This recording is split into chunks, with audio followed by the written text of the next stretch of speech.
اور گوادر اور تربت جو ہے وہ سے 850 کلومیٹر پہ ہے. تو پنجاب میں کیا دیکھا آپ نے؟ کیا وہاں پہ چیف منسٹر صاحب کے سامنے جو کچھ لوکل لوگ آئے, انہوں نے چند ٹیچرز کی اپائنٹمنٹ کرنی تھی اور اس کی اپروول نہیں ہو رہی تھی.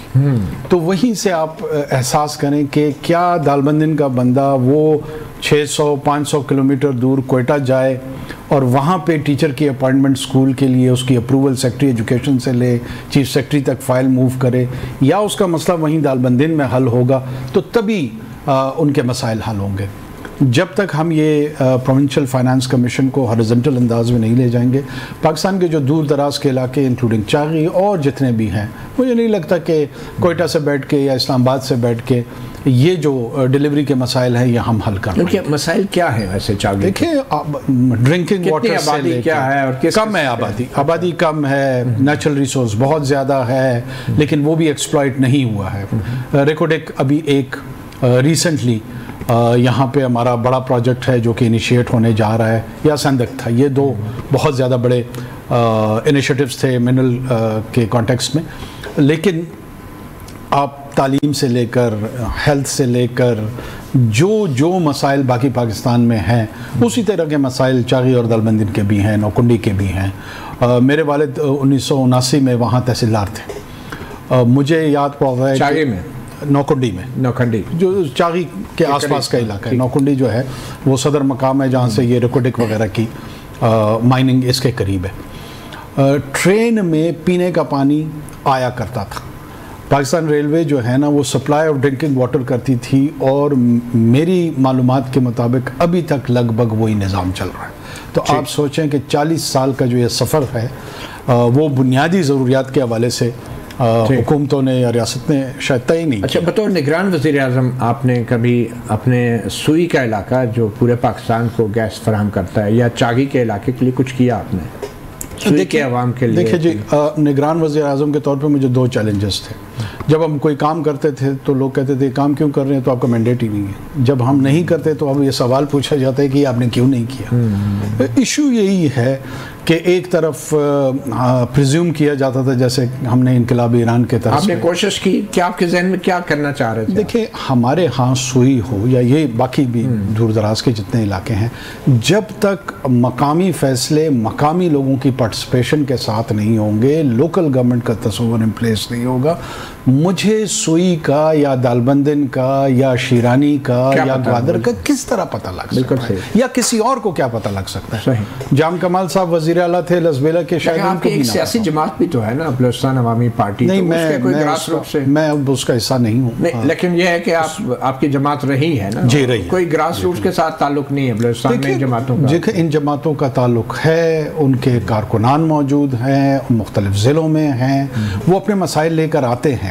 لیکن جو اس وقت صوبائی حکومتوں کا سٹرکچر ہے, میں سمجھتا ہوں کہ چیف منسٹر کو آپ نے ایک کلٹ کی صورت دے دی ہے, ایک اتنی ڈسکریشنری پار دے دی ہے کہ اس کی مرضی ہے کہ وہ ڈیولپمنٹ بجٹ کا 10 ارب روپے اپنے ضلع میں لگائے اور کسی ضلع میں 50 کروڑ بھی نہ لگائے, تو پوچھنے والا کوئی نہیں, کوئی فارمولہ نہیں ہے. کوئی فارمولہ نہیں ہے. بہرحال یہاں پہ تو اقتدار کا بھی کوئی فارمولہ نہیں ہے, جو آئین نے دیا ہوا ہے اس پہ بھی عمل نہیں ہوتا.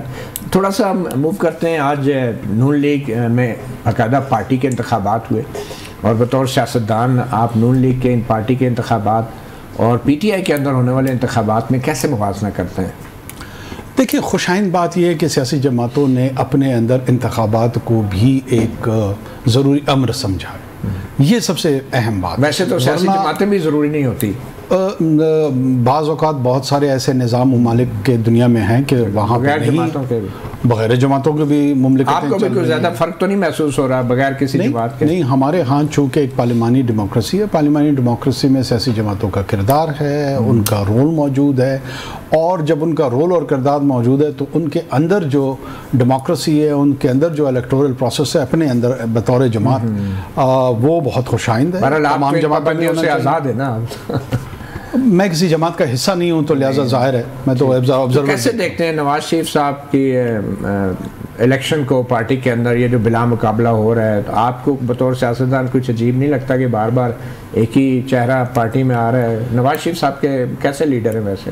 دیکھیں, میں اس پہ میں اپنی رائے بالکل یہ دوں گا کہ یہ جو بار بار فیفڈم کے انداز میں کسی بھی پولیٹیکل پارٹی ہو، چاہے نون league who, P T I ہو، جمعیت علماء اسلام ہو، جب بھی کوئی کارکن یا کوئی ان کا ممبر لیڈرشپ کے لیے جینونلی کانٹیسٹ کرے تو ابھی تک ہم نے وہ جمہوری سفر طے کیا نہیں ہے۔ آج میاں صاحب نے ایک الزام لگایا کہ ثاقب نثار نے جو فیصلہ کیا تھا ان کو پارٹی صدارت سے ہٹانے کا، اور ان کے فیصلے کوڑے دان میں چلے گئے ہیں، یہ فیصلہ واقعی ثاقب نثار بیچارے کا تھا یا کوئی اور لوگ بھی تھے؟ دیکھیں ثاقب صاحب کا تھا یا کوئی اور لوگ تھے، میں اس I'm not privy to the information۔